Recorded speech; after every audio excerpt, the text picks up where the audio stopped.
Hey everyone, welcome back to God's Vision in Motion. I am the audio video producer for this channel. So I wanted to show you all something a little different. We recently ordered a world history chart in accordance with Bible chronology. So the awesome thing about this is I believe it cost about 40 bucks. I saw it online back in November, maybe December. Decided to order it, and it's really good and handy to have because it tells you everything that's going on in the world during other biblical occurrences. And so from what I've looked at, after I've received it, once you buy this, you get a digital copy on your phone or for your computer, but then of course they send you this. And I also had it laminated as well, which is part of their package. One of the reasons why you definitely want to have this is it gives you an overall perspective of everything else that was going on in the world at the same time Christ was alive, or everything going on when Moses was around. So I'm going to show you all a few of the differences here. Obviously, we know what's currently going on in today's times, as well as other things going on the other parts of the world. So, and then of course, you also have an index here as well. So if you are a Bible believing Christian, this is something you should have in your home. Again, I haven't checked everything for accuracy, but everything that I have looked at so far seems accurate. All right, so we're not really going to take a look at Adam and Eve because I think that kind of speaks for itself. So as you can see, if we go back to 4004 BC, then you have the life and time of Noah. And one of the cool things that I thought was really interesting, because even though the Bible is written out, it's not a history book. And looking at this timeline of chronology, just for example, something that caught my eye, if you go look at Noah, and we'll come to Noah here, and if you'll look at Shem, you'll see that Shem, one of Noah's sons, was alive at the same time on earth as Abraham was, or at the time he was Abram. So let's see here, we'll find Shem, and then of course we have Abraham. So it's pretty cool to know. Now, we don't know if they actually ever met or ran into each other, but it is cool to know that one of his sons was alive and well at the same time as Abraham. So that's one of the cool things about this, is it gives you an overall lapping story of who was alive at the same time as someone else, or when someone else passed away. So at the same time, you have Abraham, you have Lot, and then of course you have, let me turn my phone this way just for a second. You have Elam, Ashur, you have Egypt. So you have all the other little things. Let me turn my phone back this way. You have all the other things going on in Egypt at the same storyline as either Abraham, Isaac, and Jacob. You have Joseph here. And then, of course, it shows you what's going on in Greece, Persia, Japan, and China. Now, I know there's somewhere, oh, here it is right here, the Tower of Babel. So you have the Tower of Babel here. And then, of course, it shows all the other things going on.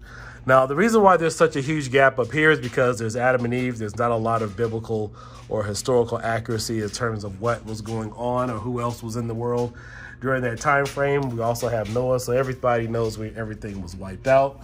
So you kind of get a clean slate. So obviously, for historical purposes, we don't know everything else that was going on during these times. However, it does give you some type of accuracy as we continue to go along. So going back to 2004 BC, you could kind of see everything else that's going on here. One of the other things that caught my attention, let me back out, and I do believe at the time frame that King Solomon was alive, you also had Homer. He was also alive at the same time in the world, Greece. So you can see how this is really helpful and informative. And, growing up taking history classes, you don't see a lot of this information where they're telling you about other Greek or Persian authors or other poets during that time frame, and then say, hey, you know, by the way, you had other biblical historical figures at the alive at the same time.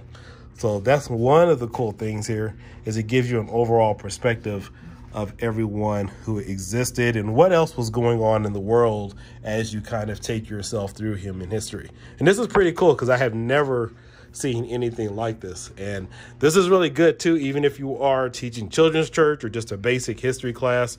Again, it's all information regardless of whatever it is you believe, but it just gives you a point of reference when you're just trying to research. Let's take a look here. So you have some other biblical names mentioned here. And then, of course, during this time frame, it shows you everything else that was going on in Rome. And then, of course, everything kind of comes back here to the center.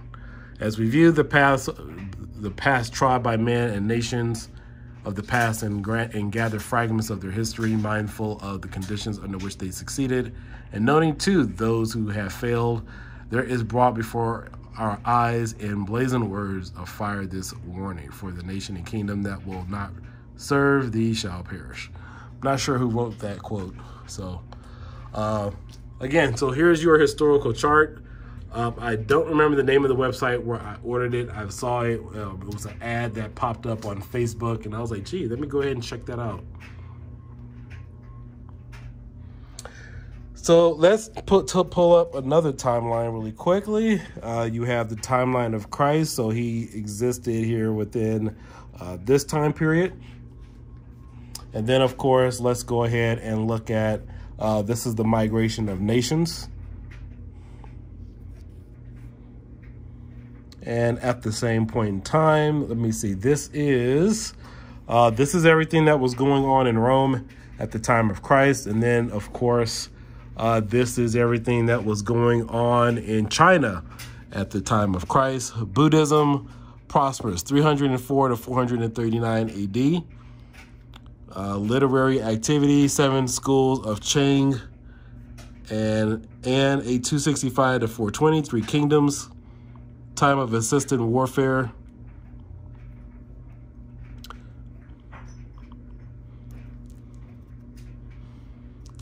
Mathematicians. So you have all that right here during the same time as Christ, taking part in China, Japan. So let's see, during this bracket, during Japan, we have shrouds of mystery surround the early history of Japan, culture and learning largely Chinese. The history of Japan begins about 660 BC under Mikado Jommu Tenryo.